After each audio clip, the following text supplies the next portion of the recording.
ने नहले पर दहला दे मारा। जी हां, फिर से नहले पर दहला। चुनाव आयोग ने राहुल गांधी को बुलाया तो राहुल ने भी कहा हम आएंगे और जरूर आएंगे, मगर उससे पहले हमारे सवाल और उसके जवाब दे दीजिए, फिर आप जहां चाहेंगे हम वहां पर पहुंच जाएंगे। अब राहुल ने ऐसी कौन सी डिमांड कर दी? 3 बातें। जी, 3 बातें बहुत महत्वपूर्ण जो राहुल गांधी ने उठाई है। यानी राहुल गांधी ने चुनाव आयोग से डिमांड, अब डिमांड क्या है और क्यों कहा जा रहा है कि राहुल गांधी ने चुनाव आयोग के सामने नहले पर दहला फेंक दिया है? मगर उससे पहले एक नए खुलासे पर भी हम आएंगे। चुनाव आयोग पर फिर से उस खुलासे से सवाल खड़े हो गए हैं और वो नया खुलासा भी महाराष्ट्र चुनाव से ही जुड़ा हुआ है दोस्तों। और जो राहुल गांधी ने हाल ही में मुद्दा उठाया था, उस खुलासे पर भी हम आएंगे, मगर उससे पहले राहुल गांधी की डिमांड का जिक्र कर लेते हैं दोस्तों। राहुल गांधी ने डिमांड क्या की? क्यों कहा जा रहा है नहले पर दहला? दरअसल है क्या दोस्तों कि कांग्रेस और खास तौर पर राहुल गांधी ने हाल ही में महाराष्ट्र विधानसभा चुनाव 2024 के बाद चुनाव को लेकर आवाज उठाई थी। मैं थोड़ा सा फ्लैशबैक में ले जा रहा हूं आपको ताकि आप मुद्दे को समझ पाएं। बाकायदा कुछ तथ्य और सबूतों के आधार पर राहुल गांधी ने अलग अलग मंचों पर अपनी अपनी बात को रखा।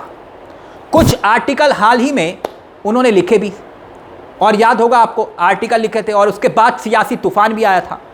ऐसे में चुनाव आयोग ने राहुल गांधी को चिट्ठी लिखकर कहा कि आप हमसे मुलाकात करने आइए, यानी उनको बुलावा भेजा, आइए चर्चा करते हैं, आप आइए बैठकर बात करते हैं। चुनाव आयोग ने कहा कि मुद्दे पर चर्चा करते हैं। मगर अब हुआ क्या दोस्तों? हुआ यह कि कांग्रेस की 8 सदस्यीय ईगल समिति है और उसने चुनाव आयोग सचिव अश्वनी कुमार को डिमांड भेजी है और जो पत्र सामने आया है वो अब आपकी स्क्रीन पर भी है दोस्तों। आप देख सकते हैं ये पत्र। अब इसमें लिखा क्या है मोटा मोटी वो मैं आपको पढ़कर सुनाता हूं। ये आप देख रहे हैं आपकी स्क्रीन पर, ये पत्र है। अब इस पत्र में जो लिखा है, जैसे कि आप अच्छी तरह से जानते हैं कि दिसंबर 2024 के बाद से इंडिया गठबंधन के राजनीतिक दलों के नेताओं ने कई पत्रों, याचिकाओं, प्रेस कॉन्फ्रेंस, लोकसभा में भाषणों के जरिए हमने 2024 के महाराष्ट्र विधानसभा चुनाव के लिए वोटर्स की संख्या में हुई बढ़त और चुनाव के दिन शाम 5 बजे के बाद वोटिंग में अचानक आई तेजी को लेकर कई सवाल उठाए। यह पत्र में लिखा हुआ जो मैं पढ़ रहा हूं आपके सामने। और बकायदा आगे पत्र में लिखा गया कि कई तथ्यात्मक मुद्दे हमने सामने रखे। पार्टी ने आगे ये कहा, यानी इस पत्र में जो कहा गया है मैं उसका जिक्र कर रहा हूं, ये पेचीदा और हैरान करने वाला है कि वोटिंग लिस्ट उपलब्ध कराने की बजाय चुनाव आयोग बाकी सभी तरह की प्रतिक्रियाओं, मीडिया लीक और निंदा में लगा हुआ है। इस चिट्ठी में लिखा हुआ जो मैं पढ़ रहा हूं। अब आगे क्या लिखा है कि हमारा आपसे अनुरोध, उससे गुजारिश की फाइनल वोटर लिस्ट आप क्यों नहीं दे रहे हैं। यानी इस पत्र के मुताबिक डिमांड नंबर 1 ये कि भाई जो हमने आपसे गुजारिश की थी, गुजारिश ये कि हमारी गुजारिश के मुताबिक आप फाइनल वोटर लिस्ट हमें उपलब्ध क्यों नहीं करवा रहे हैं। अब आगे क्या लिखा है उसे भी सुनिएगा। आगे पत्र में लिखा है वो सुनिए जो कहा गया है। सवाल पूछते हुए कहा गया है कि क्या आपके पास ये वोटिंग लिस्ट है या फिर नहीं। यानी राहुल गांधी चुनाव आयोग से पूछ रहे हैं कि भाई आपके पास वोटिंग लिस्ट है या फिर नहीं है, और है तो सामने लेकर आइए। और लगे हाथ तीसरी जो महत्वपूर्ण बात इस चिट्ठी में कही गई है वो ये कि मतदान के दिन का जो वीडियो फुटेज है वो उपलब्ध आखिरकार क्यों नहीं करवा रहे। उपलब्ध ना करवाना संदेह और संदेह को और ज्यादा जन्म देता है, चिट्ठी में लिखा है। यानी राहुल ने चुनाव आयोग के बुलावे को तो स्वीकार किया मगर शर्त के आधार पर, यानी लीगल डिमांड भी राहुल गांधी ने लगे हाथ चुनाव आयोग से कर दी कि भाई हमें उपलब्ध करवाइए डाटा। अब इस डिमांड के बाद आगे क्या हुआ है उस पर भी हम आएंगे क्योंकि आगे भी बहुत महत्वपूर्ण बात है। मगर उससे पहले एक बहुत बड़ी दिलचस्प खबर आपको बता रहा हूं और वो इसी से जुड़ी हुई है। अब वो भी सुन लीजिए। दरअसल न्यूज लॉन्ड्री है और न्यूज लॉन्ड्री ने एक खुलासा किया महाराष्ट्र चुनाव को लेकर ही, जिसमें बाकायदा देवेंद्र फडणवीस की सीट पर नए वोटर जिस तादाद में बढ़े, देवेंद्र फडणवीस महाराष्ट्र के मुख्यमंत्री, उनकी सीट को लेकर खुलासा है। उस रिपोर्ट में दोस्तों ये दावा किया गया है और वो हैरान करने वाला इसलिए है क्योंकि चुनाव आयोग की विश्वसनीयता पर वो सवाल उठाता है। क्योंकि उस रिपोर्ट के मुताबिक जो राहुल गांधी ने आरोप लगाए थे कि भाई नए वोटर लगातार बढ़ रहे हैं और वो कैसे बढ़ रहे हैं, और नए वोटर बढ़ने को लेकर उसी रिपोर्ट में खुलासा किया गया है। न्यूज लॉन्ड्री की रिपोर्ट में बताया गया है कि कैसे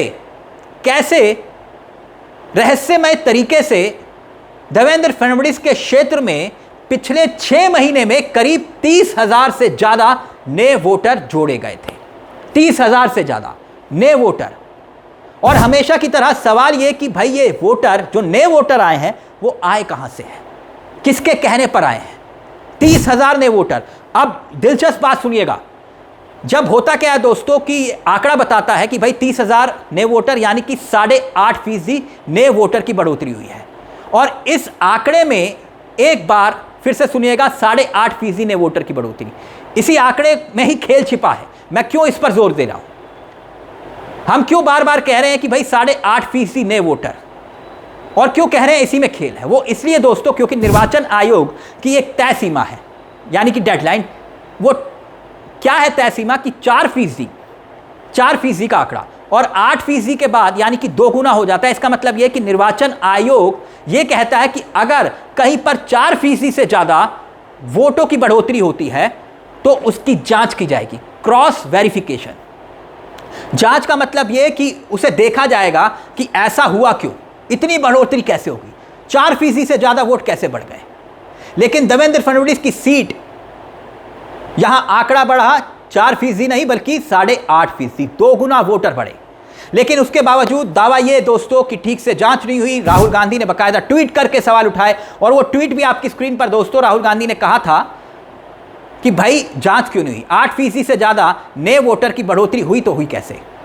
मगर फिर भी किसी तरह की कोई जांच नहीं की गई, खासकर उन इलाकों में दोस्तों जहां वोटरों की संख्या में सबसे ज्यादा इजाफा हुआ, वहां पर जांच नहीं की गई, यह दावा किया गया। और जो रिपोर्ट सामने आई, उस रिपोर्ट ने हैरान परेशान करने वाले कई सवाल फिर से खड़े कर दिए। यानी एक तरफ राहुल गांधी को चुनाव आयोग बुला रहा है और दूसरी तरफ नए खुलासे हो रहे हैं। और इसी खुलासे में 50 बूथों की जांच में यह पाया गया दोस्तों कि कम से कम 4,000 वोटरों के अता पता थे ही नहीं, यानी एड्रेस पर थे ही नहीं। वो ये निर्वाचन आयोग पर अब निर्भर करता है कि 4,000 जो वोटर हैं, नए वोटर जिनका पता नहीं मालूम, एड्रेस नहीं मालूम, वो आए कहां से।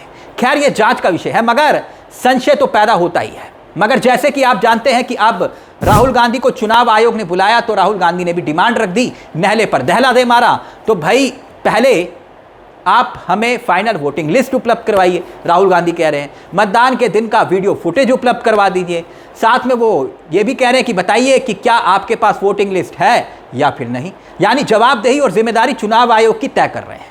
बाकायदा पत्र में यह भी लिखा गया कि राहुल गांधी चुनाव आयोग से अपनी मांग पूरी होने के बाद ही मिलेंगे। और पत्र में राहुल गांधी ने यह भी दावा किया है कि हम जब आपसे मिलेंगे या मिलने आएंगे तो उसी बैठक में हम विश्लेषण के नतीजे भी आपके सामने पेश करेंगे जो हमने विश्लेषण किया है। तो यानी अब गेंद एक बार फिर से राहुल गांधी ने चुनाव आयोग के पाले में डाल दी है। तभी मैंने कहा राहुल ने फिर से नहले पर दहला दे मारा। फिलहाल दोस्तों इस वीडियो में मेरे साथ इतना ही, लेकिन चलते चलते एक दरख्वास्त की, अगर हो सके तो हमारे इस चैनल को सब्सक्राइब जरूर करिएगा, और इस वीडियो को लेकर आपकी क्या राय है हमें कमेंट बॉक्स में जरूर बताइएगा। मुझे तिलक चावला को दीजिए इजाजत। नमस्कार, जय हिंद, जय भारत।